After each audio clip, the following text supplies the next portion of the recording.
Bye. Oh no. Today my cell phone is kinda dead, so I have to use my iPad to read chats. So really. But it doesn't seem like to be updating. Hello? Come on, I started the stream. Why doesn't seem like it started on my iPad? Oh, there we go. Just had to refresh it. Messages. Oh, messages. There we go.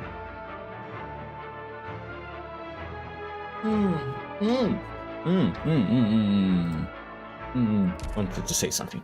Okay. This thing, vector thing. Fuck the stage. Honestly, fuck this stage, man. Holy shit. Okay, I wasn't able to do it by myself. Admittedly, I did watch a few videos of other to see what other people did to clear the stage, and I saw a video from a Arknights creator called Blemichi, and I saw him use you to move, or should I say teleport, relocate the mechanism that spawns in the top lane to relocate him, use second skill to relocate him to the middle lane. I like that. I use that. I adapted what Blemichi did in that run with the strategy that I was already using, and it worked. Thank fucking god. Thank fucking god. Now I also did this first one from the breakthrough section of the vector event. I don't know how far I will be able to go, but I only hope that this guy doesn't cause me much trouble. Hopefully the strategy that I use for Vec 12 kinda work in the Vec D section. Because if not, I'm going to be very, very angry. If one day I find whoever designed Vec 12, okay, anyway. That's enough for this tangent. Back to the story. What's the plan for today? The plan for today is very, very, very simple. AD2, AD3, and maybe AD4, depending on how long these two over here take for me to read. I still plan to make around a 2 hours long stream. Oh yeah, also I had cleared a few other stages here. Now the last one remaining is the one with the boss. This is the boss one, right? At least I think it's the boss. The boss one. It probably should be because... Oops. Oops. Not here. Not here. Here. Yeah. ADH. This is the boss stage. So I am almost finishing this event in terms of fighting stages.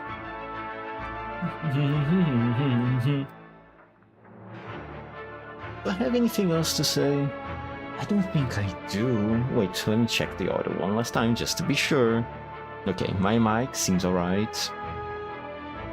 Oh, the sound of the game is appropriate. Good to know. No new messages here on YouTube, right? No new messages. Okay, alright. Alright then. Then everything is in order. So, AD2. Rehearsing a tragedy. Look, stepping to the beats of death, they begin walking towards their predestined endings. Okay. Go.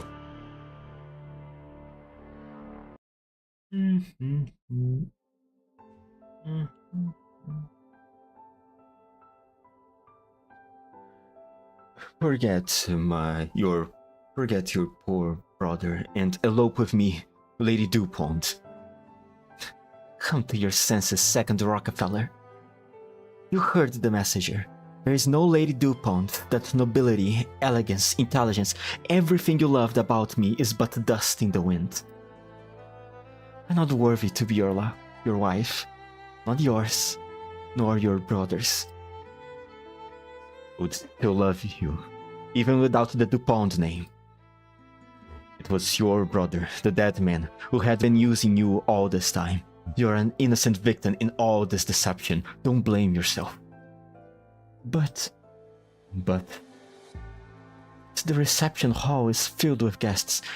Come to pay their respects. The name DuPont may be an illusion, but it would not be appropriate for me to leave this house right in front of them. Don't worry, my love. I know a way to leave this manor now, and be free of these family conflicts forever. How? Have you forgotten? I am a soldier. Look. This is... I made this wire from materials I found in the storage room. It will take us from the balcony, across the garden, and into the forest behind the manor. They're going to zip line. That's the plan. Come with me, to a place where wealth and status doesn't matter. Oh, my dear soldier, your methods are so crude. What if your pulley gets stuck? We would be hanging in the air for hours until someone finds us. Or the rope could snap, sending us plummeting into the forests. Trust me, it's very safe. I would never let any harm come to you. Is it? I think I'm going to fall.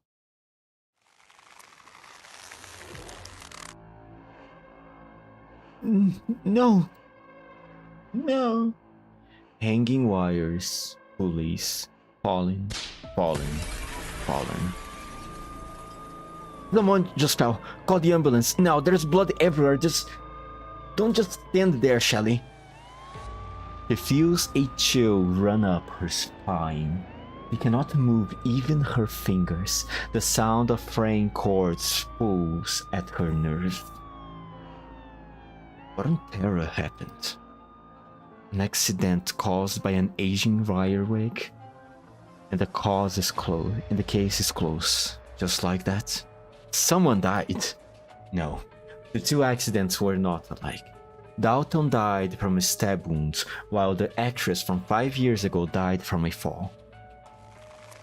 She hears that ominous sound again. Where is it coming from? Shelly? Shelly! Get away from there! The container is about to fall! Fall? Shelly looks up in a daze. The container hanging in midair is coming closer and closer, as though she is the one hanging in midair, and she is about to fall. As it fills her vision, a shadow appears next to her, and a pair of strong hands grab her by the shoulder. Shelly feels the world spin. By the time she comes to her senses, she's standing on the other side of the set, safe and sound. Lucian back to the rescue. Lucian? Thank you. You can let go now. Oh, sorry. Not you. Moira, yes? You can let go now. Alright. Only then does Shelly see the small frame of the prop master, grabbing the hope connected to the container with all her might, her arms trembling and her face red.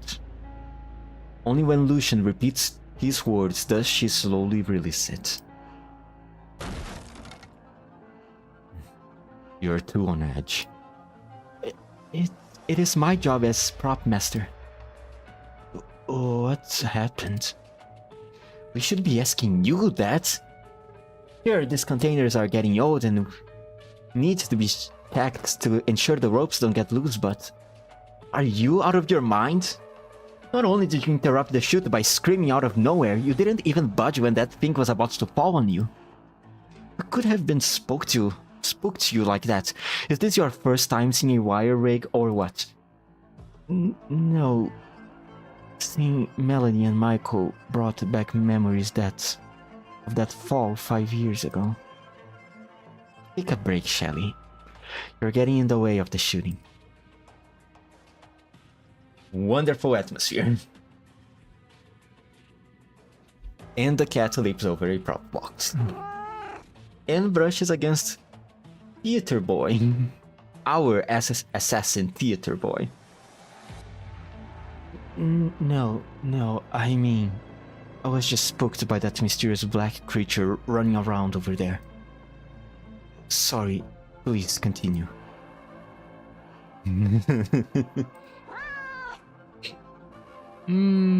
She didn't like that.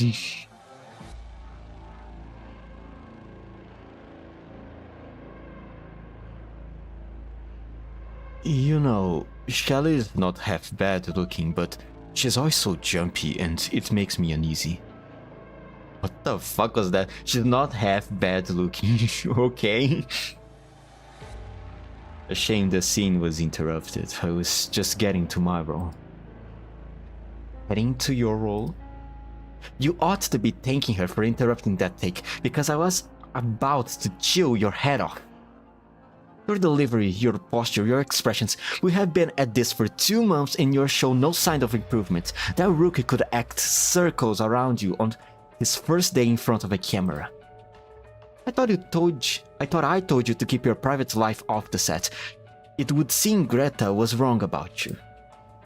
It was a mistake to give the leading role to a pretty boy who gets cast from the color of his ears alone, and 3 different roles in the same film, no less. Wonderful chemistry in between the actors. Wow. Wow. Where the fuck did you find these people again, Greta? You're right. What a sudden modesty. Normally, you would be coming up with all sorts of flippant excuses by now. I was just thinking about poor old Dalton. I don't have anywhere near your experience, and Shelly's close call just now has left me a little shaken. Be professional. Accidents, failures, bad reviews. You'll never make it in Rankwood if you let little things like that affect you. I could learn a lot from you in that regard. I heard you were standing right behind Marianne when she swept the Rankwood Award with a film completed in just 28 days. Ooh, yikes. And that after coming home empty-handed and being ridiculed by the press, you went back to the set the very same day to continue shooting. I would have quit ages ago if I had to compete with a superstar like that. And what's that supposed to mean? Oh. No. I didn't mean like that. I have just been so calm in the face of Dalton's death. You have just been so calm in the face of Dalton's death. And I wanted to show you and I wanted to know your secret. That's all, I swear. Secret? There's no secret. It's only because I didn't know him that well and had nothing to do with his accident. You, though. Why is his death affecting you so much? Were you involved in it?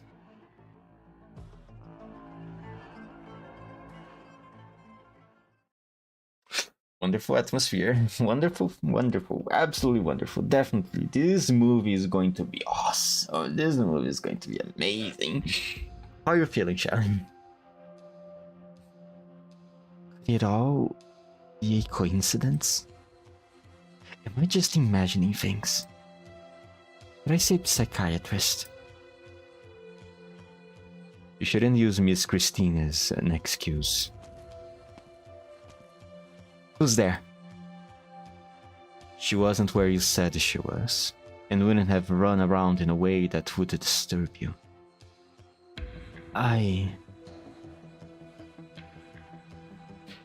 Please apologize to her on my behalf. I will. What is it you're so afraid of?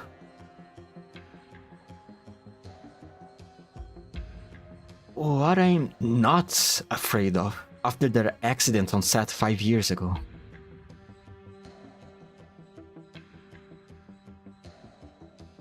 I know the look. Curiosity. I mean, I can't tell you. It's not exactly a secret. You could find out with just a little digging. Her name was Laura. She was a rookie actress in Rankwood who caught Greta's eyes. Extremely passionate about her work, but knew nothing about the unspoken rules of business. Dalton was already an alcoholic at the time. He was still a big name. He decided to put her in her place by adding extra scenes that kept her in a wire rig for 6-7 hours. Gee. Okay, alright. Oh. What a wonderful thing to do, Dalton. Until the wires broke and she fell to her death. With the blood spread out from under her. It was just like what happened to Dalton. Lucian looks at Shelley's arm. There are marks of self-harm all over it, signs of the impact the incident has had on her. Shelley pulls down her sleeves, her face filled with anxiety. I can take care of my own business. My own problems. Sorry, I don't know what's happening to me. I can't fucking read. Maybe I should drink some water. If that will help. Refresh my head a little bit.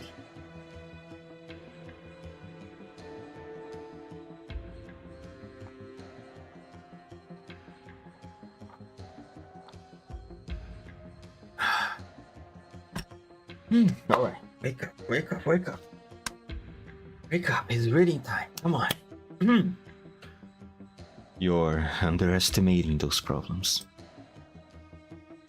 This will only become more frequent. At first, only similar sounds would trigger the hallucinations, but now, even the sound of a chair being dragged can take you back into the past. Thanks for the concern, Dr. Lucian. I've dealt with these wicked voices in my head for 5 years. I know them better than anyone. All I can do is outrace them. Do as much as I can before fear and irrationality take over. Maybe Dalton's death really was just an accident. But either way, I have to eliminate any possible risk, any possible threat to prevent that incident 5 years ago from happening all over again. Even if the threat is coming from the film crew itself. There's something else you're concerned about. Greta's hiding something. We share an office. I saw this strange document on her desk before the plate left Central Rankwood. He stopped me when I was about to open it. The riddles just keep piling up, but everyone I know who was there back then and went through the same thing would rather not bring it up. No way you can talk about this with each other openly. And now, I'm being constantly interrupted by these voices and hallucinations. Pain can mitigate them. Ooh, what did you say? I said pain. It won't rid you of your anxiety or panic attacks, but it will give you time to breathe, to do what you really want to do, and solve the unsolved mysteries. The voices and shadows hide in tiny corners, impeding and distracting you as you try to find yourself. Pain is one form of resistance, though fingernails alone may not be enough. What a wonderful way to suggest her to start cutting herself. to fight against the hallucinations. But now, that does leave the question. That does raise some things. Actually, I'm gonna leave to comment my thoughts after I finish reading this part of the story. The tip of a pen or a knife. With the proper application of force, any sharp object can be of help. The tongue, the back of the hands, the top of the thighs, those areas are more sensitive to pain. You're a weird guy, you know that. You sound like you know what you're talking about with hallucinations. Have you ever had to calm yourself like that? Who are you?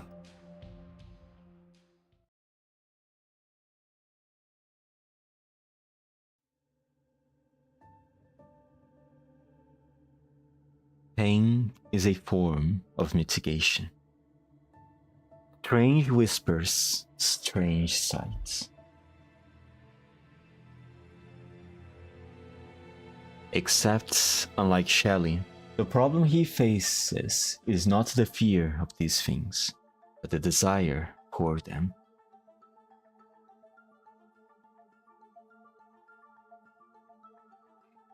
Lucian hasn't returned the original phonograph yet? Nope. He must be anxious. Didn't White Flowers say he's had trouble sleeping? Too much superficiality in his ecstasy and anguish. He doesn't understand the more complex, more extreme emotions. It limits his performances. He's young, why the rush? It's been 6 or 7 years since Lucian joined. With his beautiful voice, he was considered a rising star at first, and the leader instructed him personally. But he has hit a wall now that he's finally in a lead role. Listening to those records won't solve anything.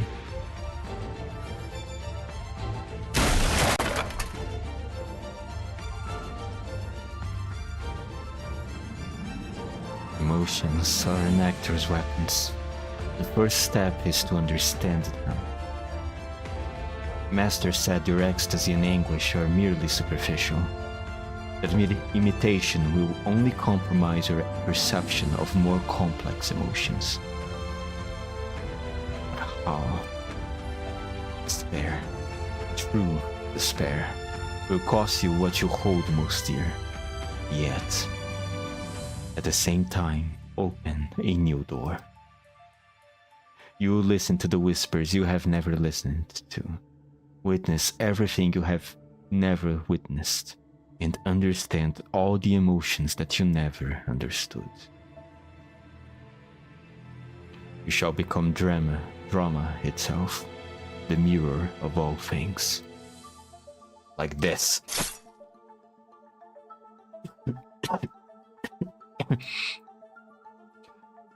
Lucian destroyed his own voice. Originian pours into the wound, and he is inundated in pain and despair.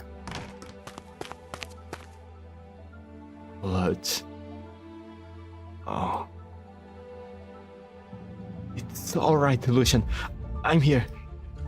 What happened?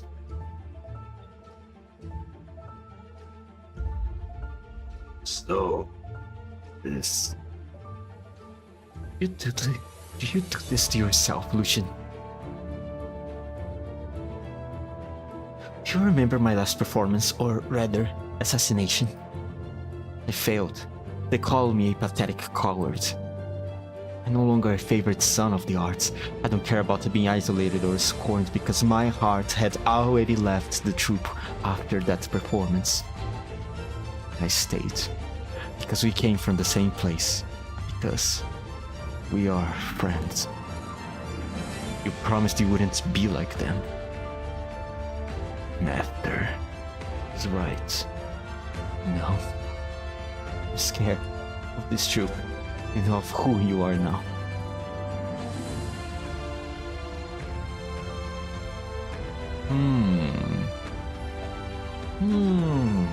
Interesting. In any case, it will be even more effective than you expect.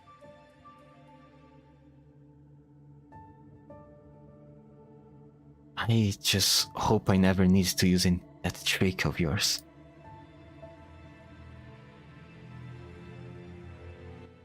He cut at his own throat. Amazing. Hold on, I need to lower the volume. There we go. He lowered his own voice. Also, that's what the thing I wanted to say. Interesting.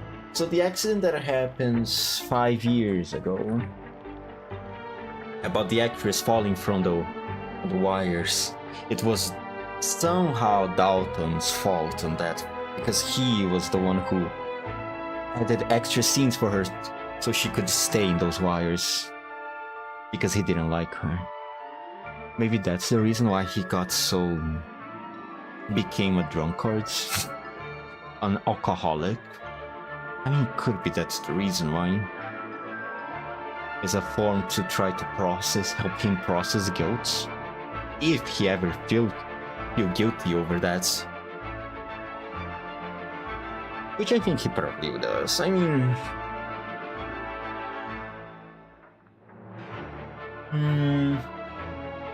question: why these people he has to do something with Greta, right? Maybe Greta? Could Greta be the one that caused the troop here to stage the assassinations? Maybe, but why though?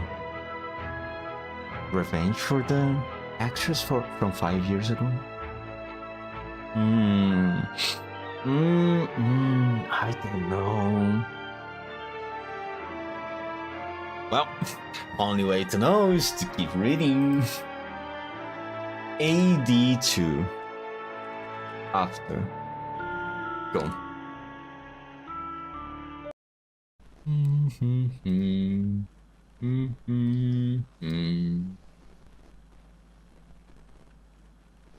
It is late at night. Muffled sounds and suppressed screams can be heard from the prop room, which should be empty at this hour. In a dark corner, the faceless faces of mannequins are illuminated by flashing light. Pippi cowers into a sofa, hugging a cushion tightly. The knife-wielding killer laughs maniacally, whose blade reflecting the bright white lights. In the very next instant, she's watching horror films.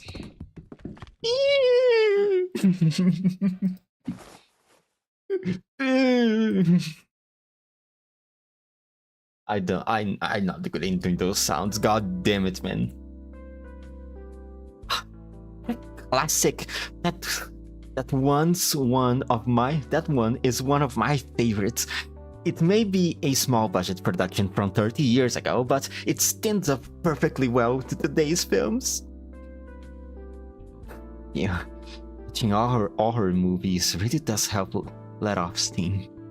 You're better already. Thanks for the invitation, Tip. Like, doesn't it feel better to just scream it all out? I know you didn't mean to interrupt the shoots. We're just on edge. Yeah, I wouldn't say it's solved my issues, but at least I can forget about them for tonight. What are we watching next? I've got everything. Our night has just begun. Hey, why so serious? Why so serious, Molly? Sorry. Hey, why so serious, Molly? You didn't like the movie? I was just thinking. The knife did look a little too thin. I think it would have had more impact with a more intricate design, like blood girl robes on the sides of the blade. All work and no play makes Molly a do-girl. Turn off that work brain already. You've been spending too much time with Shelly? Oh, Miss Christine is here also. Hey there, mystery lady. What you doing there? The beautiful, beautiful creature gets between the two girls, stretches and sits in front of the sofa. Clever girl. Looks like she really likes us, Molly. You wanna watch a movie together? It would be scary, so don't say it. I don't warn you. Sorry, don't say I didn't warn you. When I tried to voice over Tippy, I tried to give her this little accent to her, which forces me to have to read things faster. And I ended up skipping a few words or not pronouncing them correctly. Whose turn was that? Molly? Not mine. Sorry, I've got to go. She looked really pale. Do you think Miss Stone is pissed at her about what happened today? Let's try to be there for her tomorrow too. She looks really tired. Yeah. Alright, fasten your seatbelt. It's going to be a bumpy movie night. This one won Best Design. The background, props, and weapons are all really cool. The screen lights begin flashing again, immersing the two girls in another horror story. Neither of them notice that Miss Christine is nowhere to be seen. Oh no. Oh no, someone's going to die. Someone is definitely going to die. Oh. Shelly? I thought you were watching movies with Tip. What's the rush? The overly friendly man notices that Shelly is clutching her terminal in her right hand. I see. A sudden invitation to a date? The first thing that crosses your mind? Well, try not to look so grim when you are there. I'm sure he would rather see a smile. It's none of your business. Your lips are trembling, you're cold, or maybe afraid. Poor thing. You're still shaking about Dalton's accident, aren't you? Just like me. Don't worry. With you as coordinator, I'm sure everything will go just fine. Come on, let me give you a hug. You could use the warmth. What do you mean, just like me? I didn't hear an ounce of fear in that trashy pickup line. Have you completely forgotten what happened 5 years ago? I haven't, because I'm not heartless like you. Don't forget, you're not free from blame for that accident either.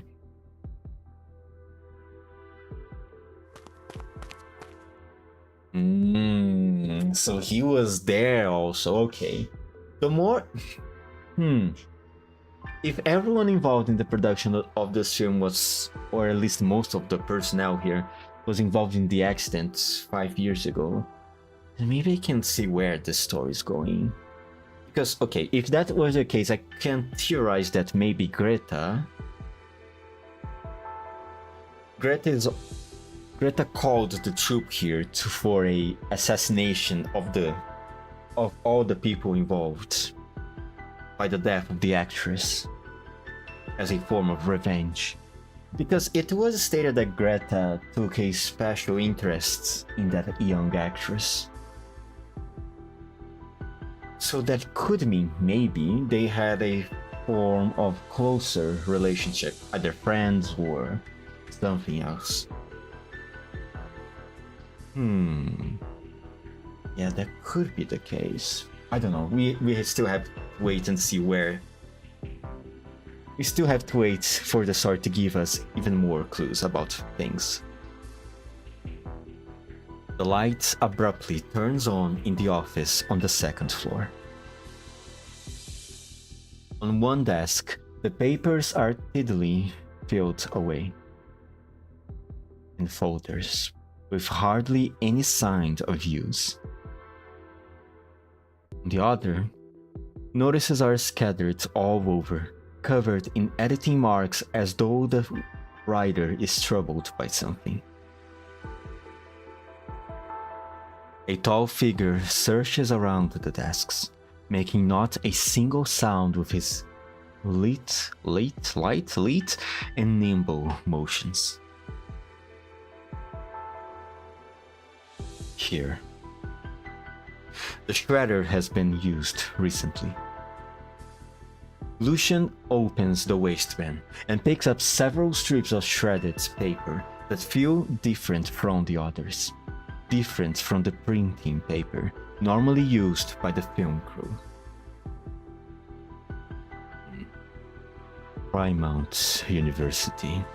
Environmental Monitoring, signed Greta. The unusual document that Shelley mentioned. He feels a slight push on his shoulder, seemingly in affirmation, but there is no one else in the room. Welcome back, Miss Christine. I've been taking more walks lately. Did something here catch your eye? This place is more interesting than expected. Indeed, I've discovered something unexpected myself.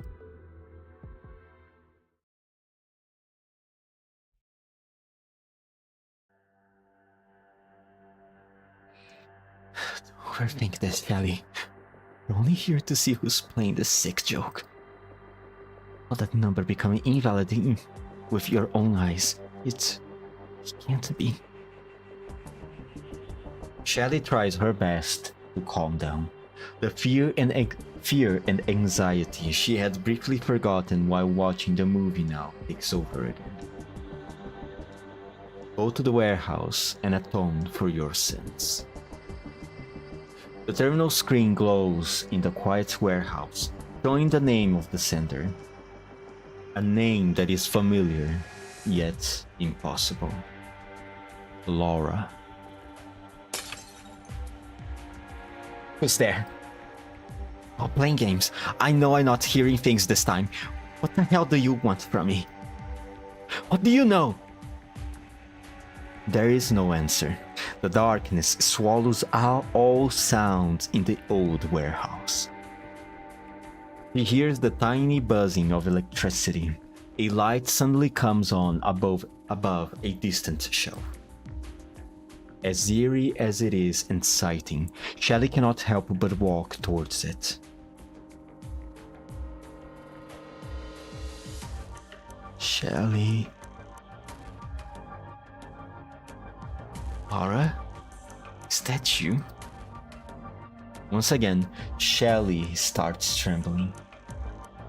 She cannot tell if the sound came from deep within the warehouse or from inside her own head. She walks in a daze. It is as if she has returned to that set 5 years ago, where the tragedy occurred. Shelley, I just got another scene and I need the wire rig. Can you prepare it for me? Arrogant, cocky, proud, how dare you, a fresh face in Rankwood. Mr. Downton said the director signed off on it. Still a star at the time, wanted to teach you a lesson, but you thought he was helping you. You happy with how it turned out?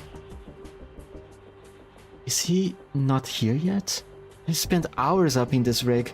My knees and elbows are probably bleeding by now. Can you please ask them for me, Shelley? I'm just a coordinator. All I can do is prepare the equipment and the rig.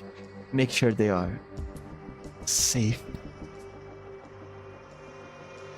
Well, did you?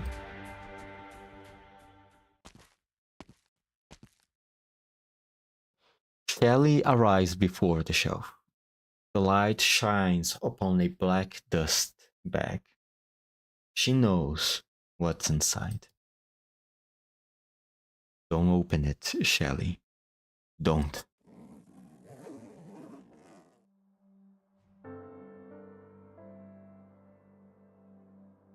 Inside is an old wire rig set.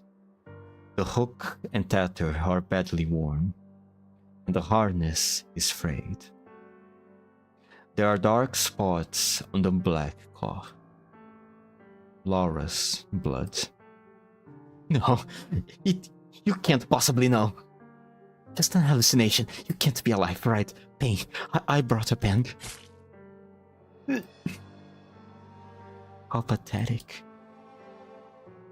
You're still there. Why didn't it work? Was the incident 5 years ago an accident? Or a murder?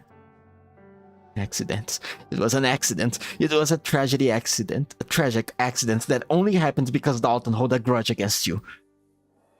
And why didn't you check my rig? Why? Because I hated you. I hated your selfishness and arrogance. I hated that you made a mess out of the shooting schedule and affected every one of your unreasonable demands. I was happy when Dalton decided to teach you a lesson. I was checking the wire rig as usual and noticed it was due to for replacement. Then, a little thought crossed my mind. What if an accident happened and you were gone forever? Wouldn't that be even better?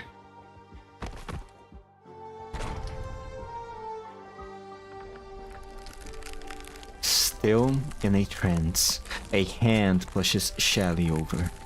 She hears the sound of coolant flowing through the pipes, and frost cracking beneath her. She realizes that she had stumbled into the cold storage at the end of the warehouse. But what can she do? Bang on the door? Shout? She has no strength left to struggle. The fear is gone. She feels completely relaxed.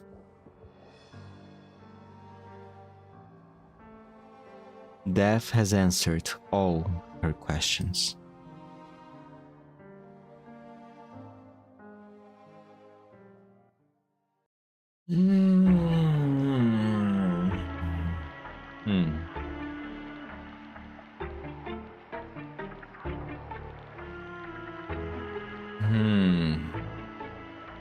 Yeah, so even Shelley was somewhat involved in that. It could be a revenge story. Or should I say a revenge attempt from Greta, maybe.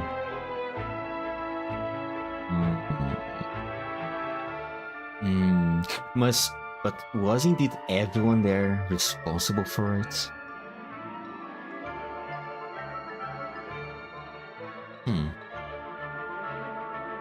Well, time to continue reading.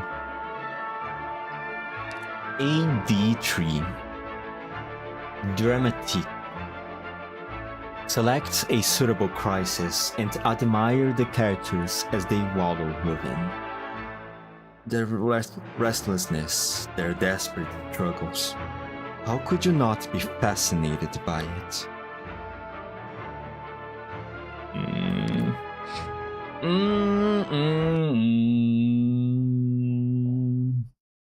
Is everyone going to die? I wonder. I mean, they probably will, right? Because essentially, aside from TP and Danton and Miss Christine, everyone else seems to be just an NPC. So I imagine all of them are going to die. And that means even more will die, too.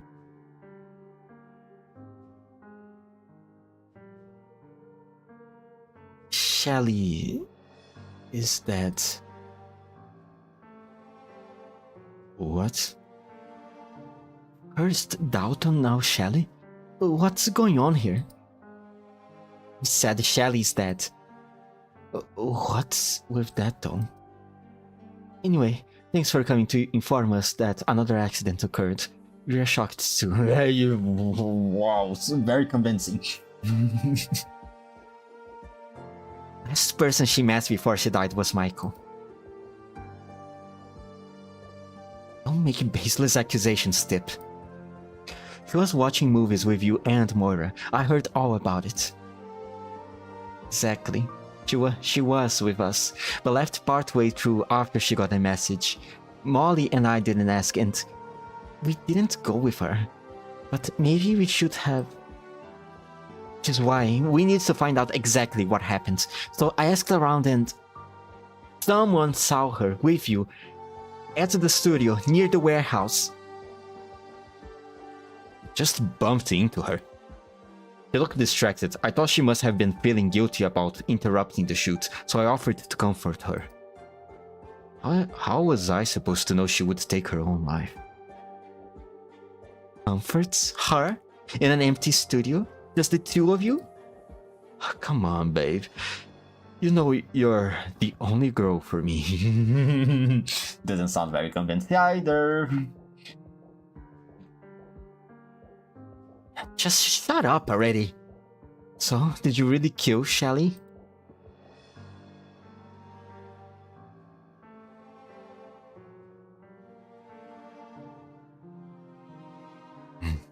Two accidents in as many days?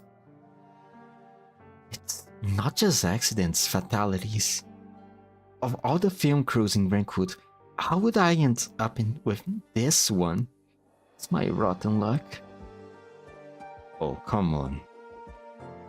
You blame your luck whenever I can. Whenever a can of paint gets spilled. Whenever a shadow dashes across the studio door. Even when the intercity net has a bad signal. Well, I say this is our big break. Do you even realize how much the tabloids will pay for a first-hand account for a witness? No. If you excuse me, I need to go make sure I remember every last detail of Shelly's corpse. What's wonderful? Damn, holy shit. This is such a wonderful movie to work on. Jesus fucking Christ. No one gives a fuck, huh? Did you not? And we still have work to do on set. You go first, Halton. I have notes to take.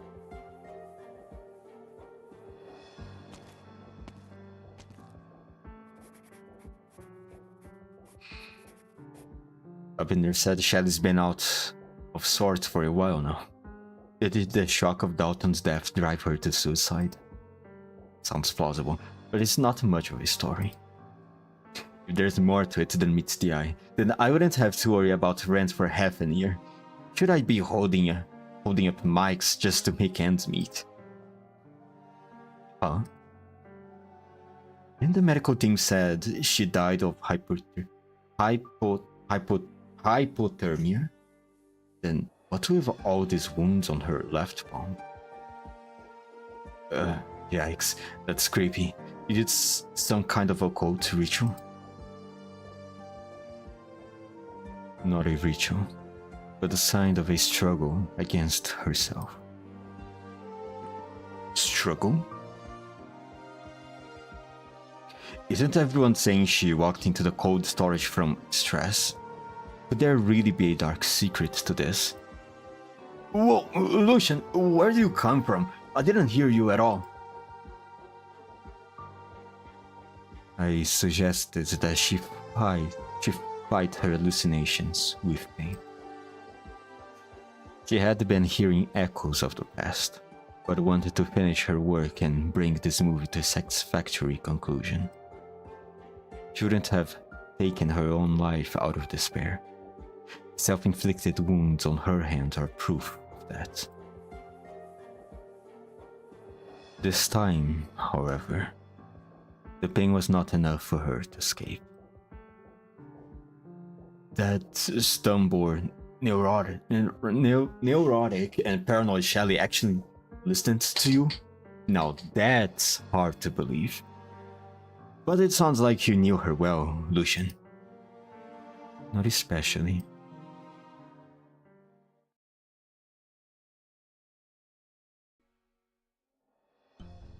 Are you kidding me? I killed Shelly just because she rejected me? Babe, do you even hear what you're saying? Pip, you said she left it because she got a message, right?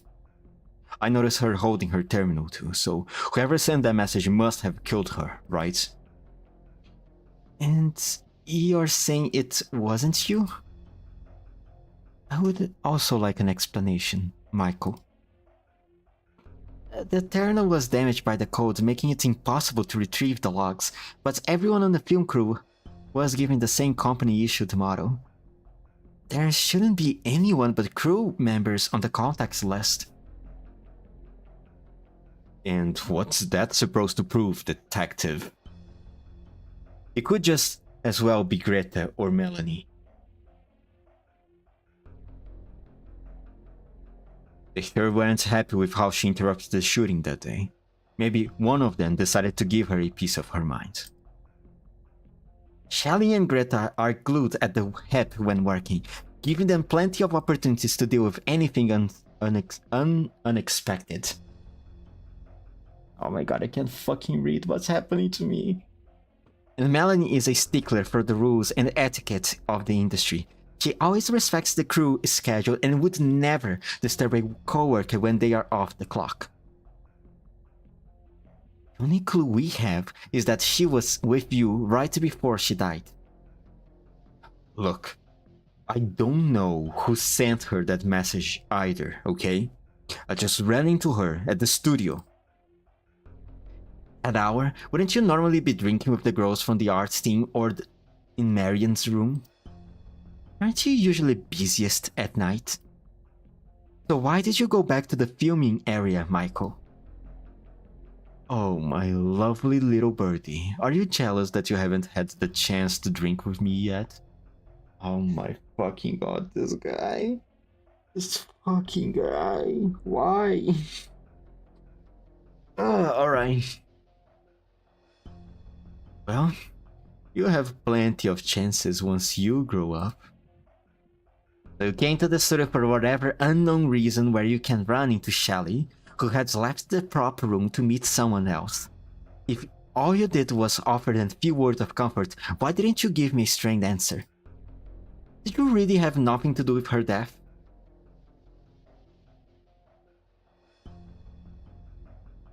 What, after working every stupid little odd job in Rankwood, from cleaner to stagehand to set decorator to background painter, now you are playing at being a detective?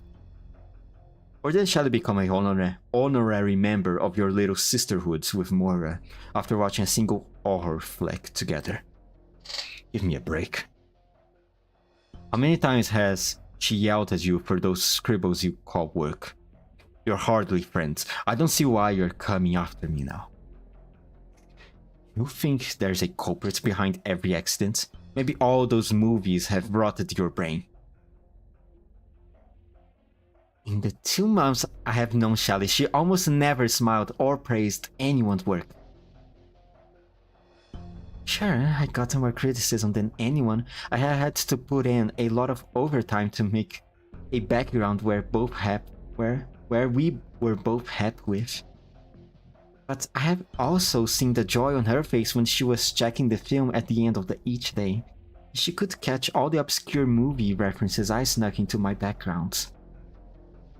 If she was in so much pain that freeing herself of it like this seemed like the best option, then I would just have to accept that.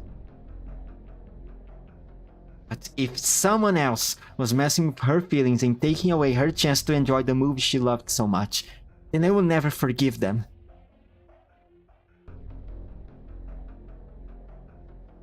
I really did run into Shelly by chance. I went to the studio to see someone. See someone?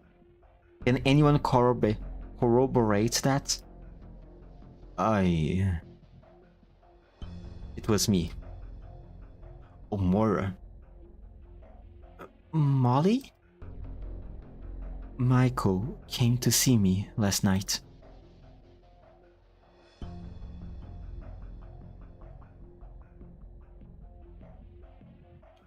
Were you close to her? I simply empathized with her pain. She needed to stay lucid. So did I. Mysterious curse, where love turned to hate. Which would sell better? So, where were you last night? The second floor office. That's where Shelly and Greta keep their important documents. What were you doing there? Solving a puzzle. Anyone see you there? Miss Christine. Wonderful witness, Lucian. Huh. I am supposed to take a word of that creature who always following you around? She doesn't even talk. Come on, don't look so pissed. I saw you performing opposite Dalton the other day. I know how good an actor you are. You could tell me anything and it would sound believable. But to tell you the truth, I don't even care how Shelly died. And I wouldn't tell the police even if you were involved. Heck, getting your name in the tabloids might even make the cops less suspicious. Tons of people read them, but no one believes a word they say. So, how about you cooperate a little? What's this puzzle you were solving in the office? Trying to set a trap for Shelly? You're not worried that a murder occurred on the plate? Hey, this film crew's got no shortage of grudges and scores to settle. And how else am I supposed to make a living? You think there's any money in being a camera assistant? Even if the answer might threaten everyone's lives. Huh, you sure can talk big. Then I must ask you to keep this a secret.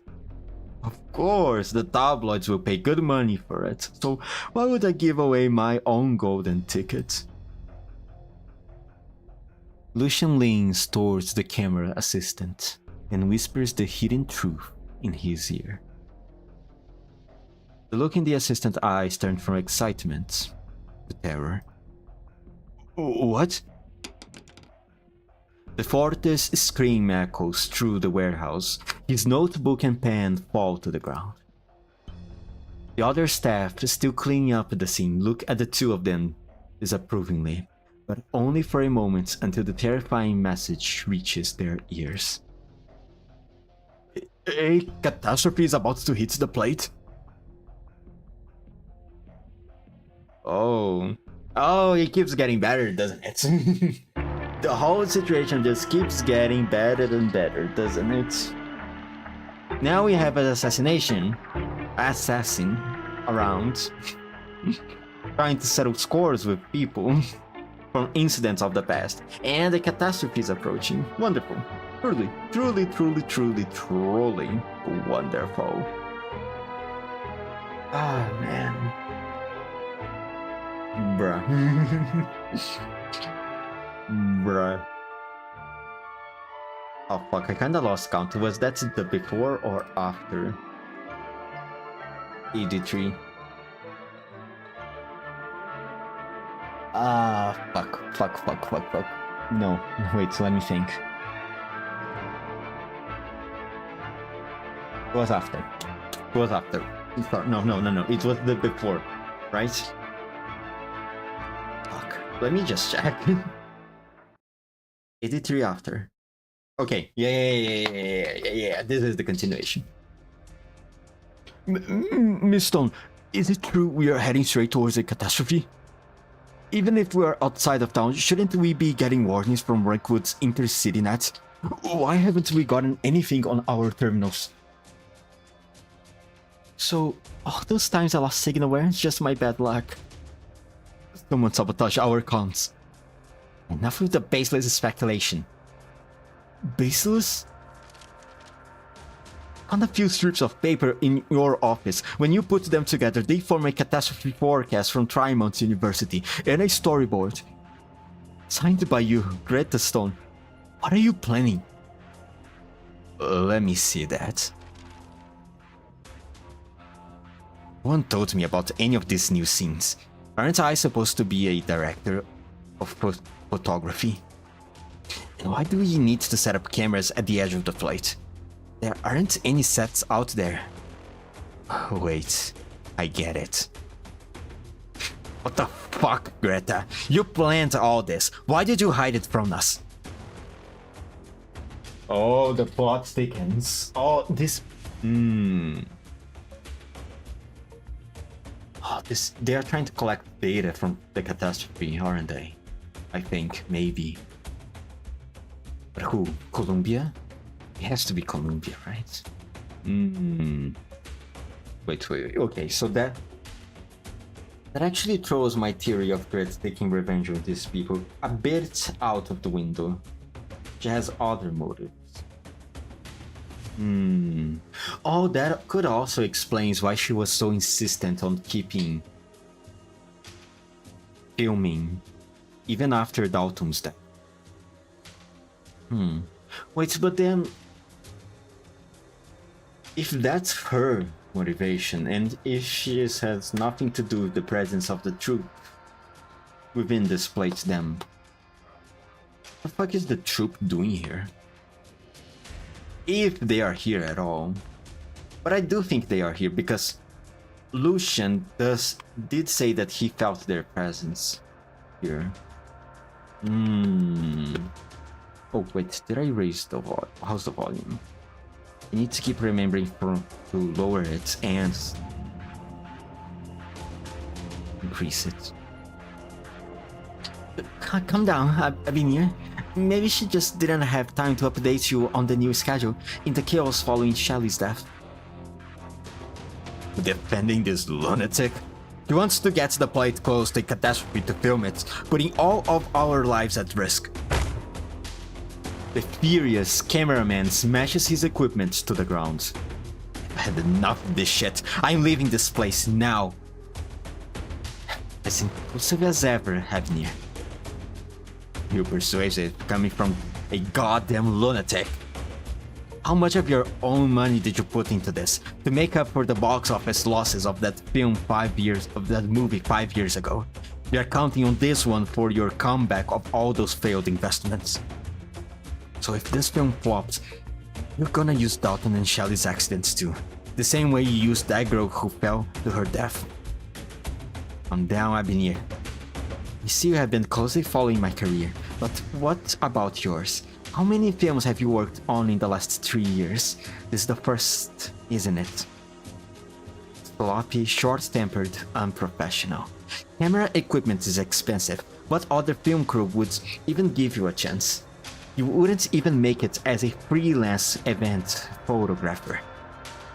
Wants to leave? Fine by me. I will have waived the contract penalty for old time's sake. But where do you think you can go, Abnir? Doesn't matter. Worst comes to worst. What? You leave town? Change jobs? Spare all those poor camera lenses from your abuse? Say whatever you like.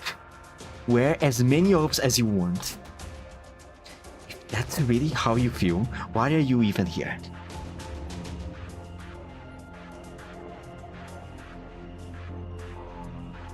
So, are you leaving or not? Abinir does not pick up the equipment. Nor does he leave. He stands unmoving in silence, caught between his life and his past. If you count down, look on the right side. If we do finish this movie, maybe you will win a few more awards for best cinematography. Feel free to reject me once the other offers starts rolling in. Dream as big as you want, Greta. I stopped dreaming 5 years ago. Now, these latest 2 accidents have reminded some of us of the tragedy we have experienced together, and led others to be taken in by half-true rumors.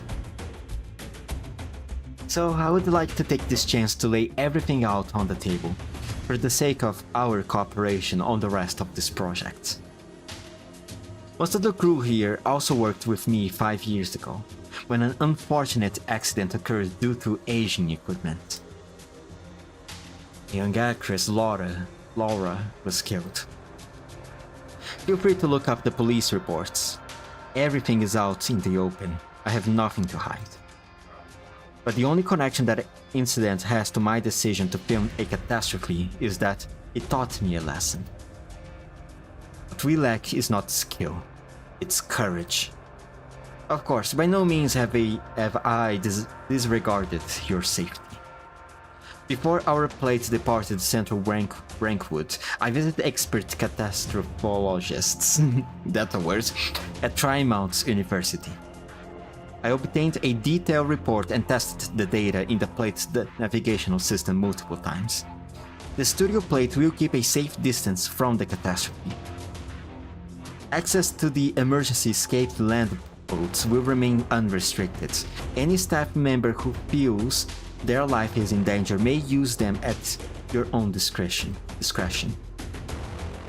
And I will be the last to leave this plate. If there are no further questions, dismissed.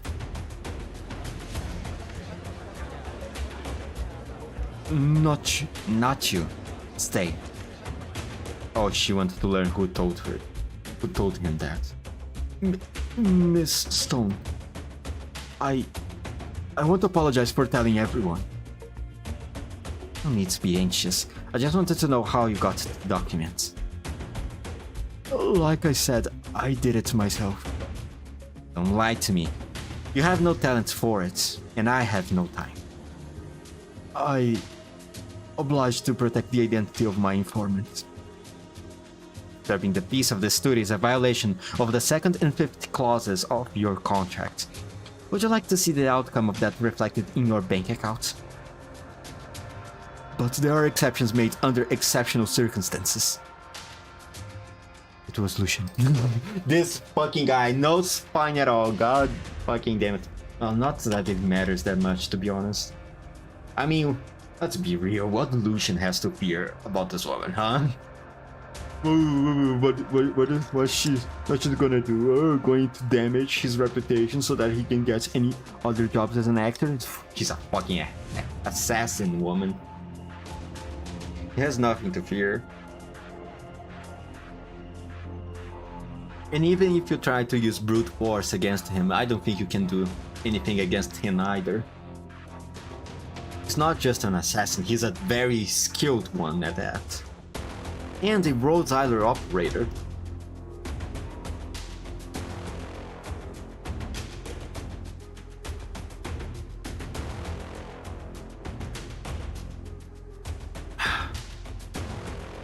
Greta casts her gaze across the crowd and scattered equipment and sees him standing outside the chaos.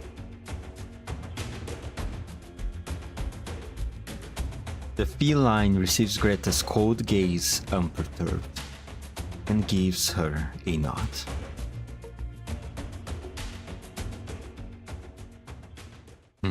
That's right, bitch.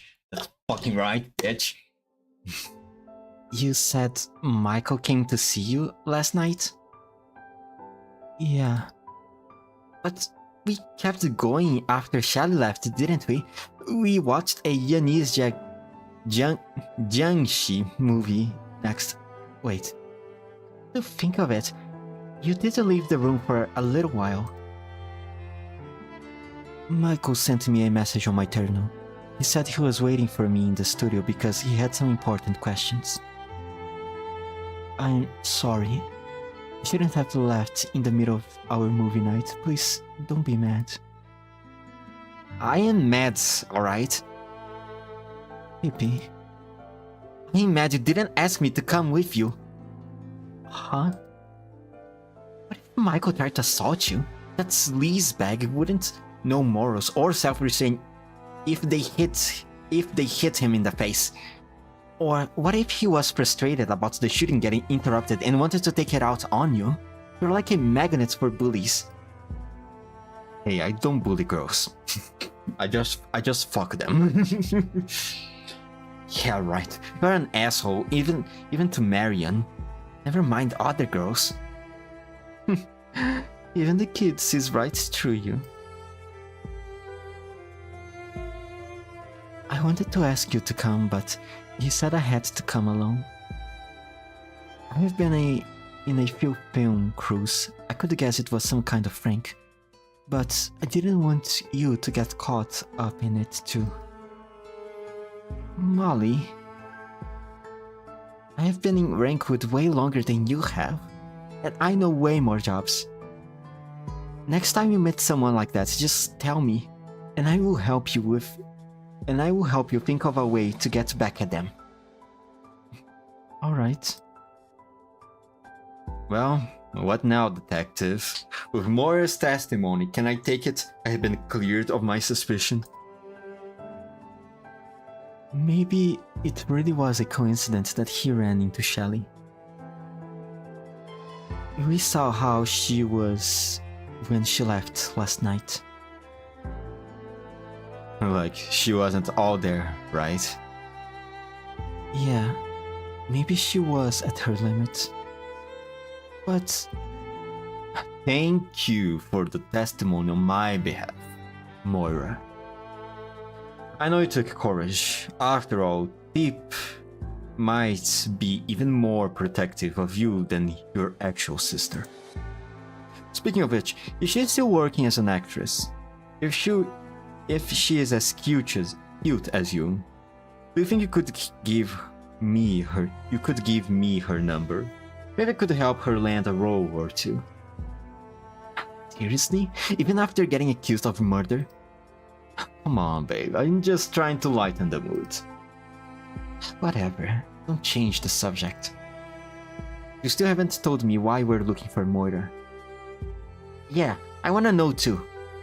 I think they deserve to know, Michael. Moira, don't... He asked me if there was a way to sneak off the plate.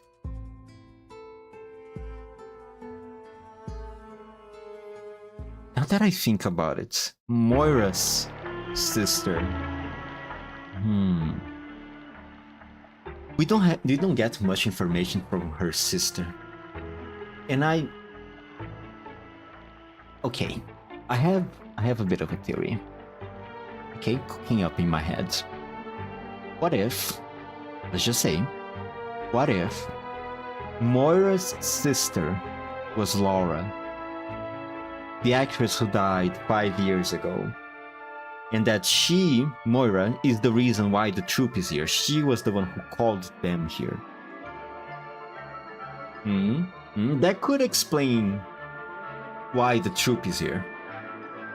That could explain the involvement of the troop in this case and the targeting of people involved, and why it's targeting people involved with Laura's murder/accident. What about it? What about it? It could explain a lot, right?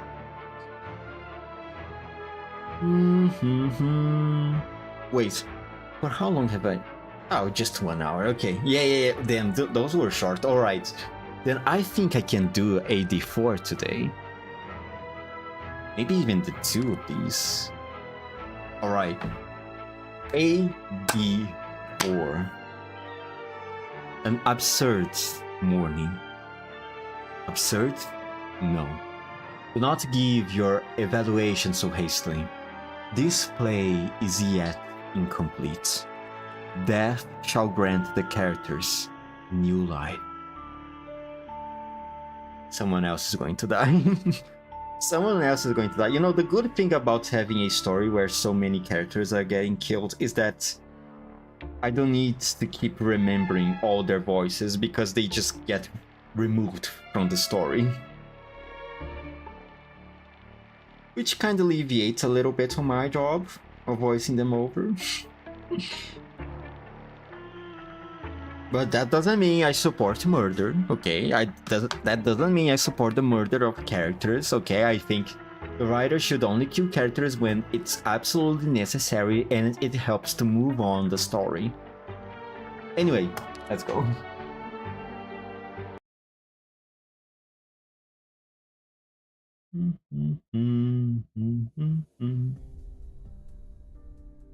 Mr. Dalton, you really got that extra scene for me.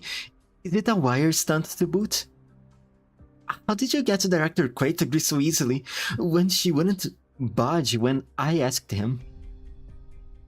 Even the director. Oh, I mean, I shouldn't be surprised.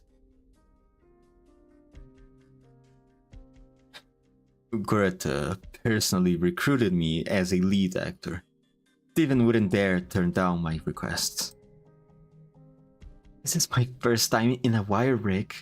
I'll never forget this opportunity you gave me. Okay, I have to go prepare now. Sure, go on. Now you're acting all humble. Might have even fooled me if I didn't already know you were trying to get Steven to mess with my role behind my back. First time a wire rig, huh? Good to hear.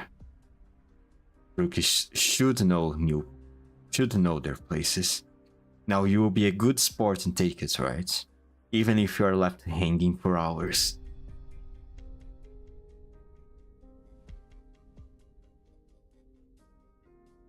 Should take into account her ears too.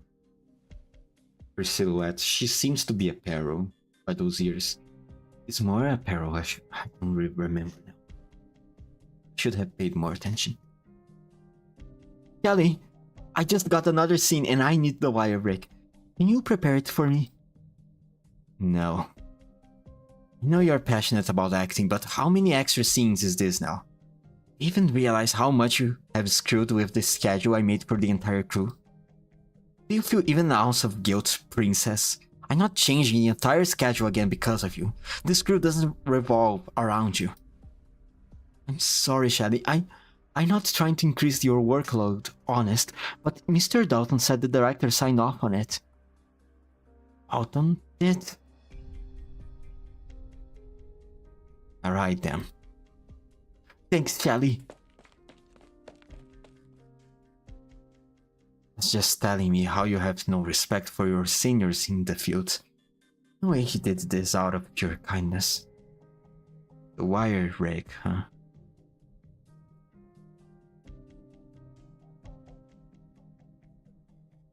Okay, dudes. What is your involvement? You try to... What is the involvement? Do you have some gripes with her too? You might have. Hello, Laura. You look wonderful today. Not many actors would be so happy to do an aerial stunt. Well, I never been so excited.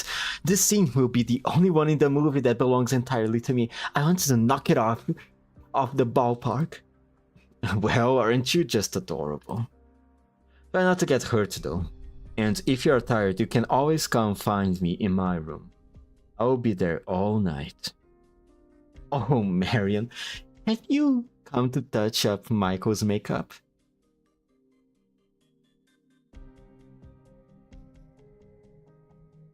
I have to go prepare. See you later.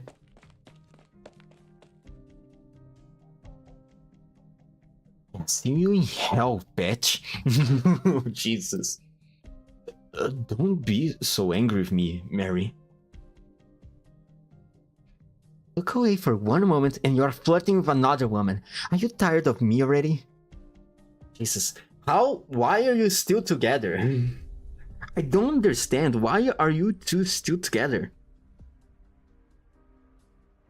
Or maybe they are not together. Maybe they are just working together. I've been making eyes at her on set too. If you like younger woman that much, how about you let her do your makeup from now on? Oh, please, babe, I'm serious about you. Yeah, sure you are. Sure you are. Uh-huh, of course. Sure you are. Michael. Oh my god, this guy. So slimy. He's so fucking slimy. I won't talk to her from now on. I swear, yeah, you are not going to talk to her at all. Never again. You swear? I swear. You're gonna believe that? I'm familiar with your vices by now, but this is an important time for your career. Don't screw it up and don't let me down. Laura Grow is a loud-mouthed show-off. I'm sure she's up to something. You can do better. Keep your distance from her. No talking to her and no physical contact. Even if she's dying right in front of you, that's none of your business. Got it? Babe? He can tell from Marion's eyes that she is not joking. Alright, I promise.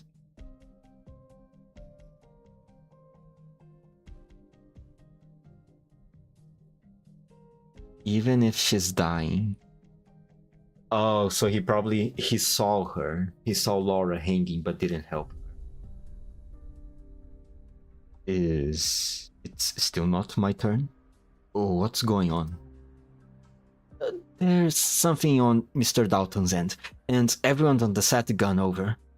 No one's giving orders now. Look, we are even got the rookies still hanging up there. Oh, poor thing. Never struck me as a compassionate type, trying to get her in bed. Hey, you know me. See, this guy's... Oh my god. Let's go check on our poor little beauty.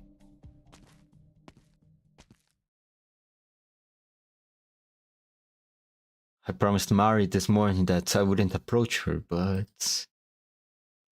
I never said anything about her coming to me, right?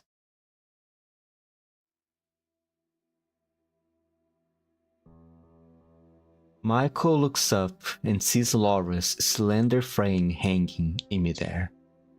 Her dripping sweat has formed a small puddle on the floor.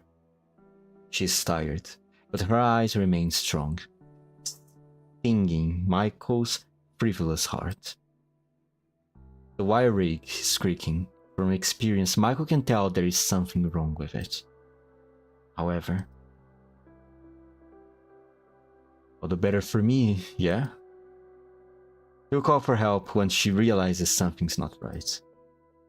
I'll be here, hero, and have the perfect excuse for a tete-a-tete. All without breaking my promise to Mary. I'll let her hang a little longer.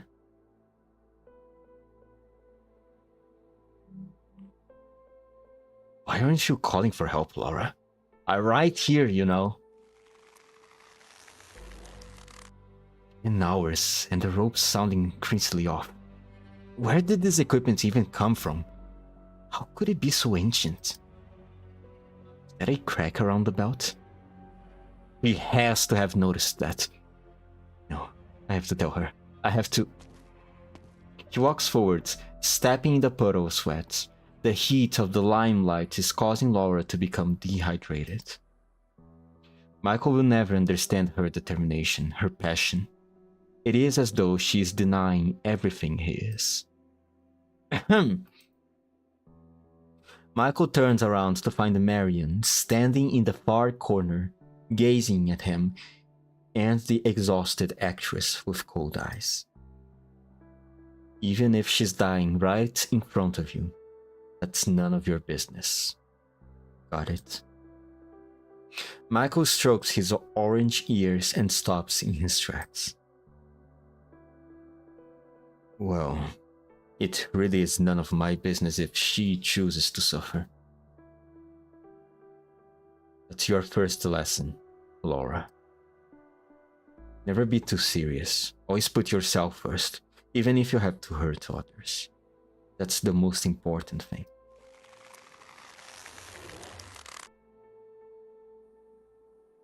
The rope above his head is being stretched to its limit. We're still not going to call for help.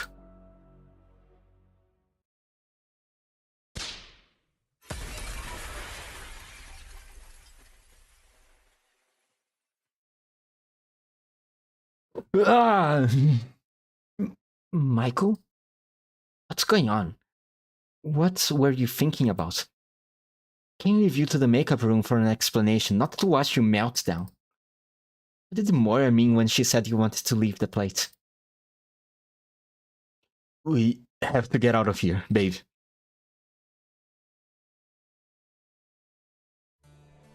Announcement. Victoria's famous Crimson Troop is here in Dermont for 3 days. Don't miss it. Tickets are first come, first served.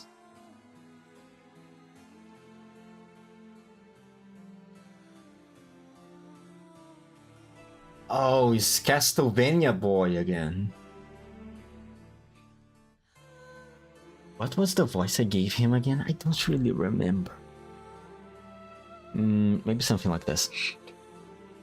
It's the first time you have left the castle and traveled so far with the troop, isn't it? Are you nervous? I'm fine, Master. The others are playing the leads. I am just a very minor role, watching from the side in most of my scenes. When the true performance unfolds before your eyes, it is not easy to resist the urge to run. You have learned another lesson today, child.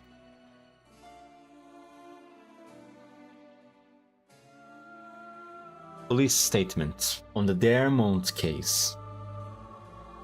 At this time, there is no evidence linking the case to the Crimson Troop which passed through the area recently. The police has established a special task force to investigate.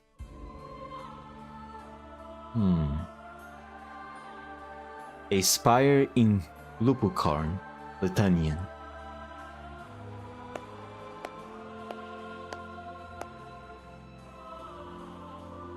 His splendid performance.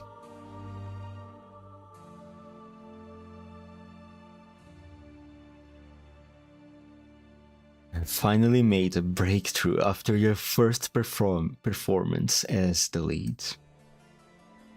The tiny black crystal on your neck is almost perfectly hidden.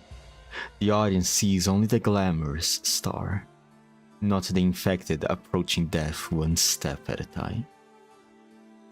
Your performance is increasingly mature, and your songs move the passions. There is virtually no stiffness, no pretentiousness. Are you complimenting me? Complimenting me. Of course. Are you not going? Or do you want to stay and take in the aftertaste of the stage? Aftertaste? You mean the taste of blood?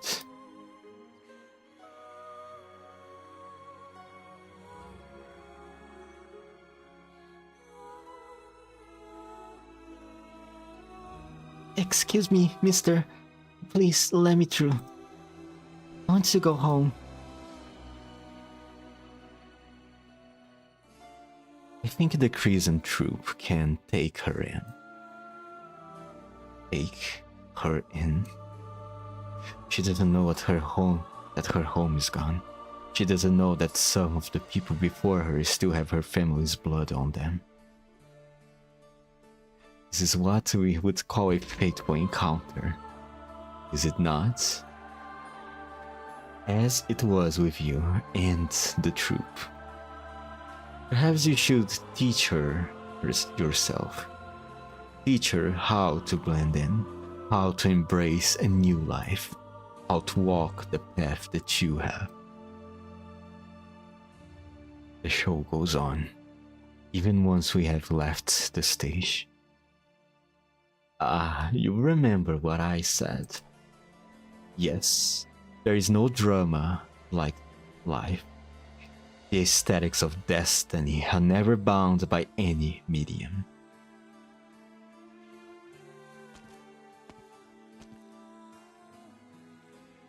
Mister?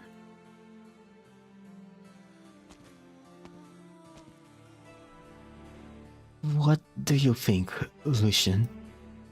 Have you decided? You are in the position to make a choice now, aren't you?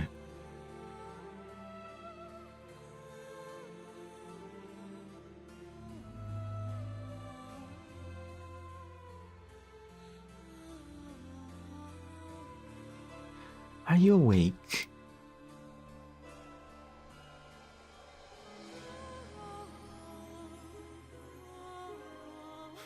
What's the matter?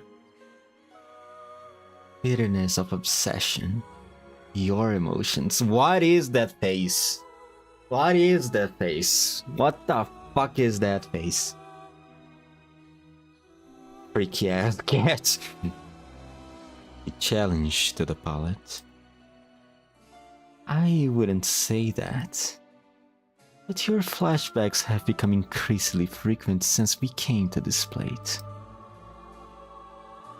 That means we are getting closer to him. You noticed the strangeness of that coordinator? As did you. Unfortunately, she was visited by tragedy before I could extract any more clues. You used the camera assistant to break the news of the catastrophe? It was too much of a coincidence for the documents to show up when it did, the way it did. When one's been in enough place, it's not hard to realize that such an obvious clue is bound to be a trigger. Dalton's death was only the beginning. The plot devices have been set, and their developments foreshadowed. The curtain has been raised, and it cannot be lowered again. The author will not appear until the story reaches the climax. Only then can I kill him. Is that why he went along in killing Dalton? Because as I said on last stream, as an assassin as experienced as Lucian, I think he would know the difference between a prop and a real knife. And even then, he still decided to cut Dalton using that knife. So far I have never understood why, but maybe that's the reason. He believes that he can only find the one he's looking for after the play that has been planned here be completed. And that's why he went along and killed Dalton.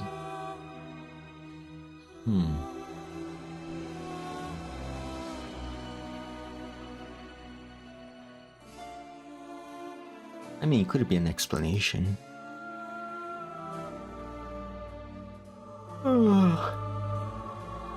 Be careful, Lucian. I know. What I mean is, be careful of yourself.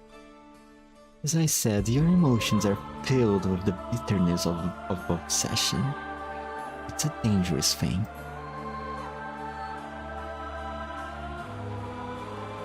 I apologize, Miss Christine. You will not have to endure it for long.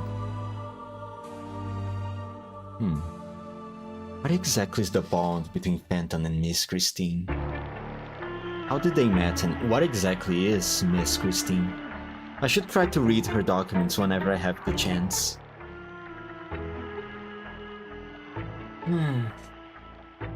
How long did that take? Oh, I can take with a little bit more. Okay, AD4 after is going to be the last one for today. Go.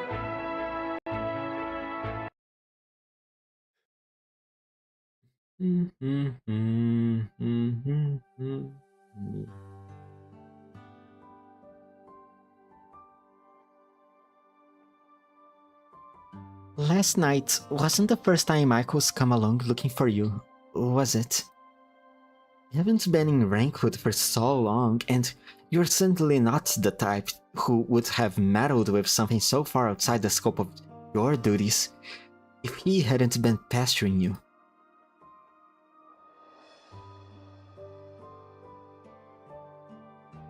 He came to me the day after Dalton died and took over the property. He wanted to leave without going through the normal process and without anyone noticing.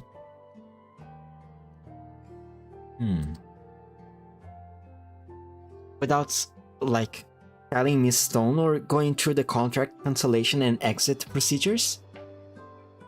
But he's the lead actor. Someone was bound to find out, and he would have to pay the contract penalty anyway. Unless Something here scared him more than paying the penalty. He said since the prop team had access to all the tools and was familiar with the structure of the plates, he wondered if you could think of a way. Yeah. I mean, I'm sure you could, but Michael's not done with his scenes yet. If he really got away and Miss Stone found out you helped him, she wouldn't let you off the hook easy. She could even end your career in Rankwood. What would your sister think? My sister... I'm looking at her ears right now. They don't seem quite the same. Quite similar to the silhouette, to the ones present in the silhouettes of Laura. Sprites. I can see a connection. They are just not down yet.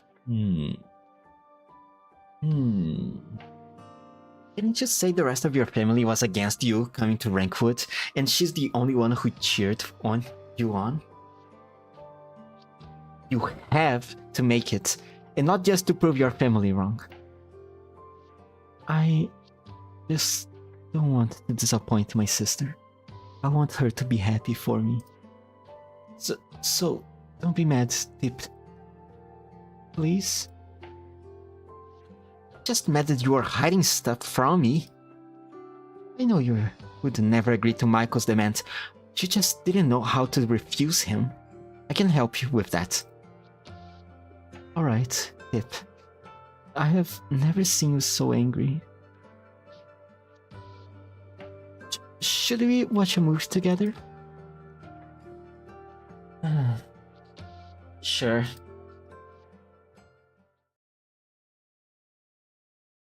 Someone's gonna die, someone's going to die, someone is going to die right now.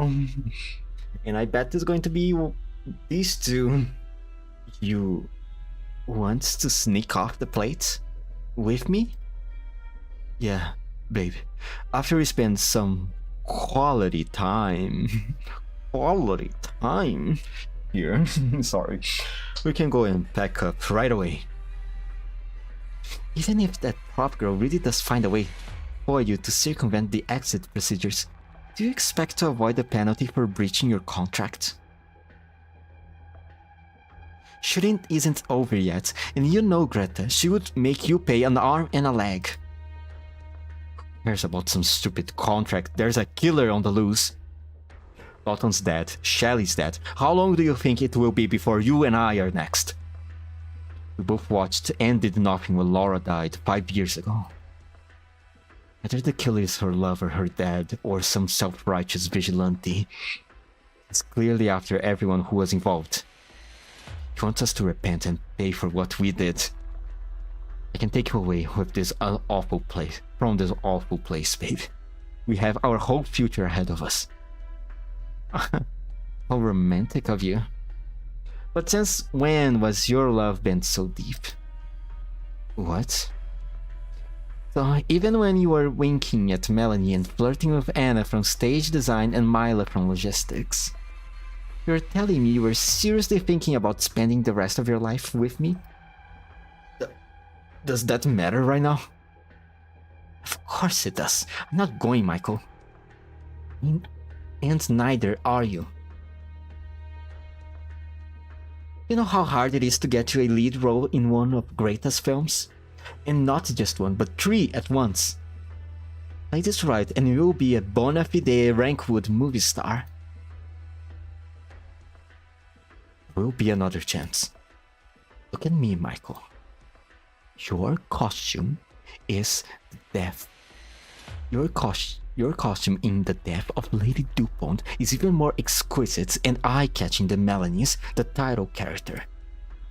Your perfume, what you wore to Fashion Week, I bought all of that with my own money. Even those fake ears and tail that let you pass as a Vupo came from me. Oh, those ears are fake.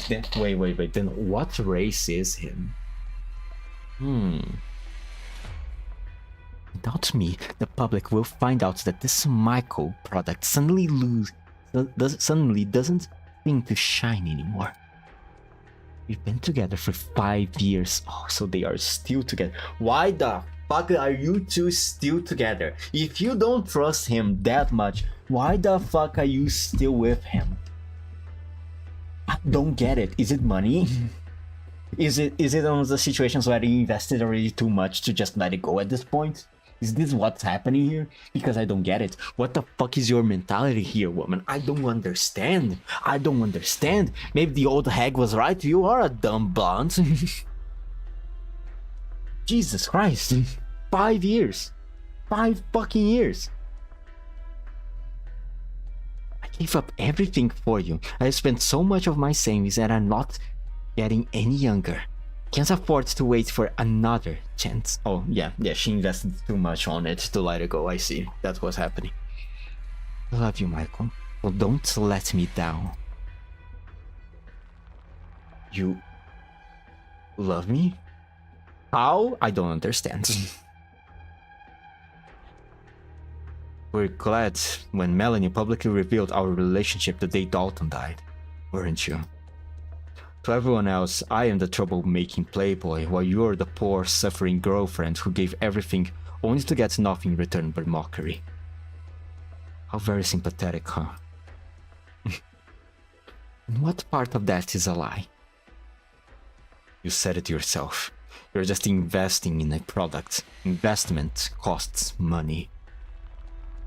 You would have invested in Dalton instead, wouldn't you, if he hadn't become a hopeless drunk? You're just a parasite looking for a host, Marianne. This is stupid, and I am stupid too. Okay, now it makes sense. She's not dumb blonde. She's just a gold digger. I see. I understand. Okay, now I get her. Now I understand her thought. We have millions of those like her. Selling stuff, selling pictures on that website. I get it. I understand. Oops. Well, I guess that's it for us. You can stay if you want. I'm out of here. Oh, and here's a tip. If you're looking for your next investments, try that pretty boy Lucian. He caught the entire crew's attention his first time in front of a camera. He's the real deal. He is too occupied getting charmed by the cats. Don't even bother. Don't even bother. He already has a cat. A man that has a cat does not need a girlfriend. Okay? So don't even think of trying to cling into him. Okay? You hussy. You floozy. Once you walk out of here, I'm reporting you to Greta. Cold-hearted lunatic. Are you not afraid of the killer? And why should I be? 5 years ago, I didn't even know why Laura fell to her death until later. You're the one who watched and did nothing. Not me. You. What are you looking at, Michael? Rage overcomes the Vulpo, quote-unquote, like a tidal wave. He sees a fire axe in a corner of the makeup room and clenches his fists. Oh no.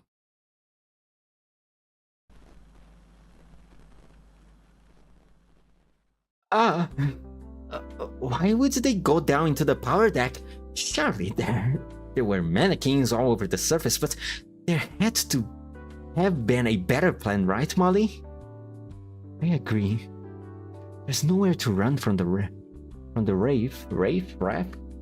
in the tight space of a nomadic city's underground structure.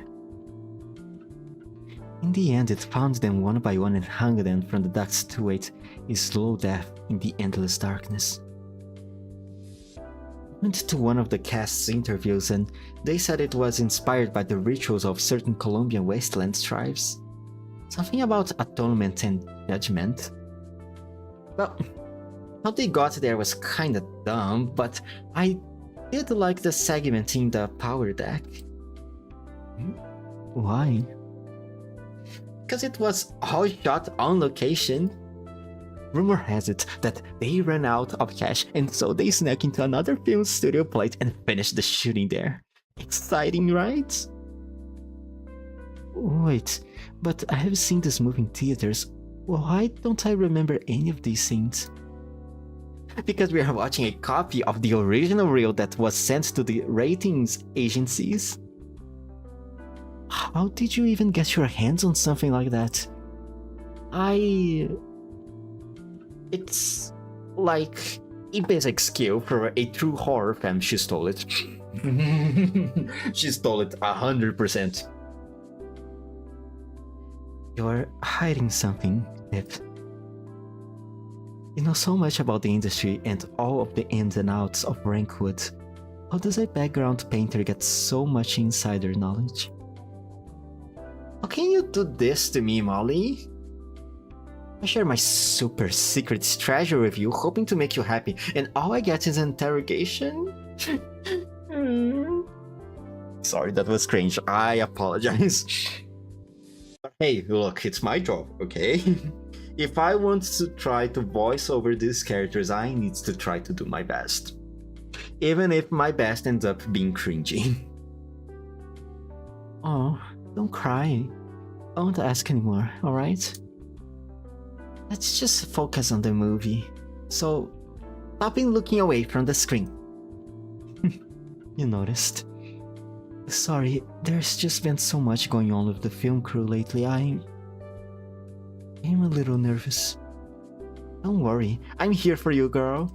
Girl. Sorry. You sure are. Feeling better now? Aww, cute moments before murder. Aww. Yeah. Okay, listen up, Molly. No matter who I am, one thing's for sure. I am your best friend on this crew. So if there's a killer on the loose, I'll protect you. And if work's not going well, we can do it together. We'll make our names as Rankwood's golden horror duo, Deep the Spray Panther and Mora the prop maker. And when we are really close, I will take you to meet my family, although I don't know if you will be scared or surprised. Well, then I will introduce you to my sister too. We will share stories of Rankwood while she peels us apples. She can peel one without breaking the skin in under half a minute. I know you will love her. Now there's an offer I can't refuse. Oh.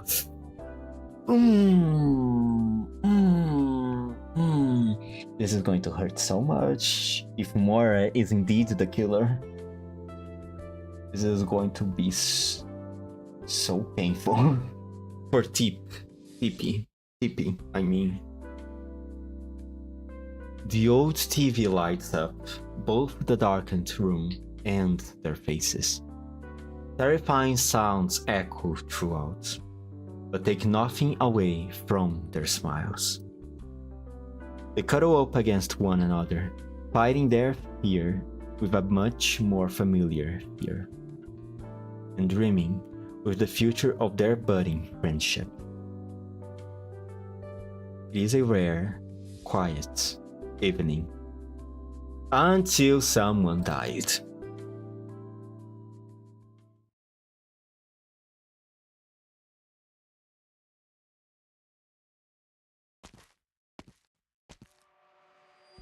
Why is the set so dark? Oh, there we go. Someone will find a body. Should have asked Moira. She always here early and she knows where all the switches are. The proper room isn't that far, is it? I've been going around in circles. Something doesn't seem right. Huh? Am I hearing things? The sound of water dripping echoes through the empty set, as though answering Halting's question. But such response serves only to increase her confusion and fear. She knows there are no water pipes above her, but the sound she's hearing is definitely coming from nearby. Who's there? Is this another one of those stupid pranks you'll laugh at me over drinks after work for? Come out now and I want to hold it against you. Or don't tell me Moira is on it too. She's just a kid. How could you make her... Ouch. Haunting falls backwards to the ground. Only then does she realize that she's wearing a flashlight on her belt. But she barely has time to laugh at herself before she smells a strong, sweet scent, accompanied by a tang of iron. Frightened, she stands up and turns on her flashlight.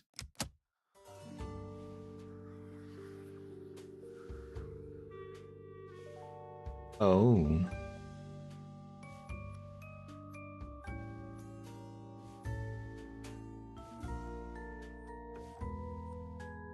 Oh, both of them. I was like kind of expecting for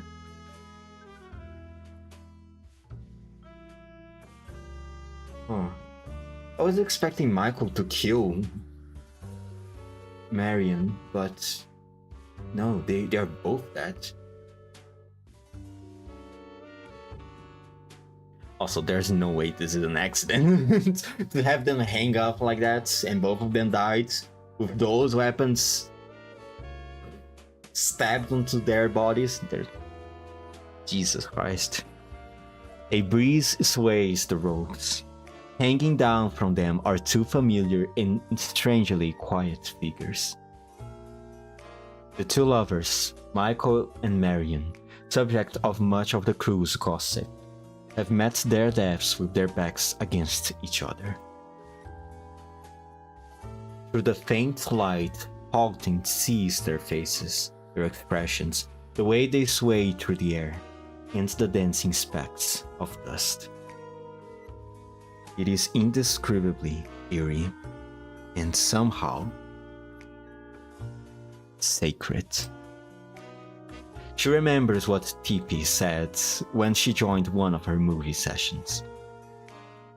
In the rituals of certain Columbia Wasteland tribes, hanging represents both judgment of the dead and a warning for the living. Until the scorching sun cracks their corpses open, until all believe they deserved their punishments, until the ropes can no longer bear the weight of their sin.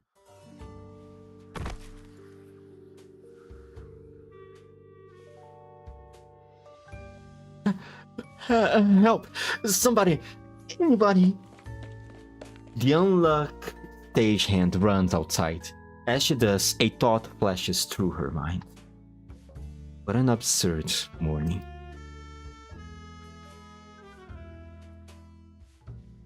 This feels so Danganronpa. You know, having all these characters die one by one.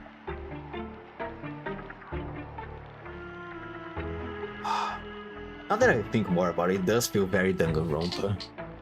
Murder. Even the colors here, like the blue and pink. What else is going to happen now? You're going to have pink blood or something like that? Also, what a fun. It is a fun story. I am a bit sad that people are dying, but it's still a fun story. Well, they kinda deserve it, let's be honest, but... You know... Also, I really... The more I read it, the more convinced I become that Moira has something to do with these assassinations. I mean, as as the characters themselves said, Moira as a prop master knows the ins and outs of this whole place better than anyone else. I could still be wrong though. The game, she could. No, I can't call her a red herring. Because the story so far, at least I feel like it, doesn't necessarily blames, or should I say, put suspicion on her.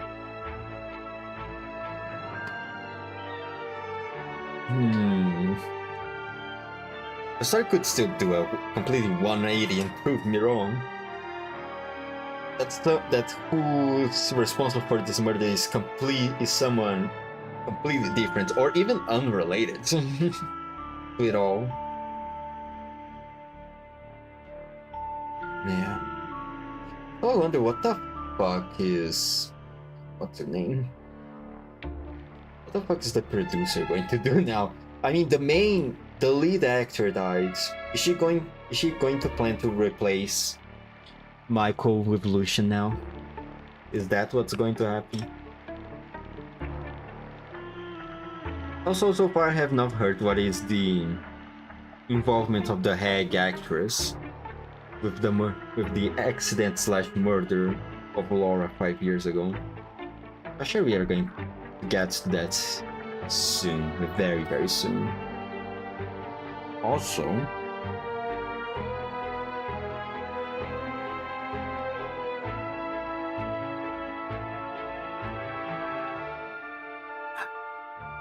ADST2. How long would it take to? The plan is to finish the story in 2 more streams. Oh yeah, taking advantage of the fact that I just brought it up. Tomorrow is probably going to be another Arknights stream, where I will continue the story. Okay, now, that out of the way. Hopefully I will be able to divide these in 2 parts. Because then it's going to be very nice, because then I can continue the story tomorrow from ADST2 all the way until AD6, right?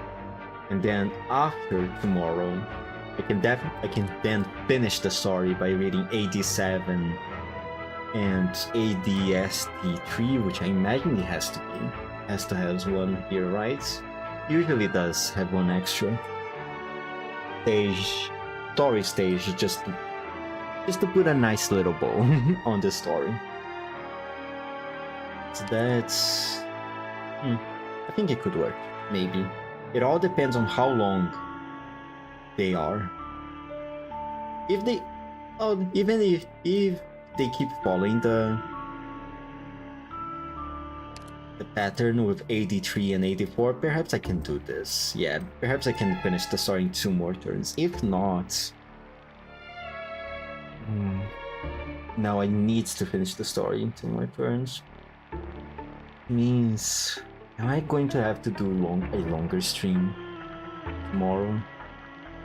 And after tomorrow? Maybe. Oh well, we will see. Alright, that's everything for today. Once again, tomorrow I'm going to try to stream Arknights. I probably will. Probably. Maybe. Probably. Very likely. But if I don't blame me.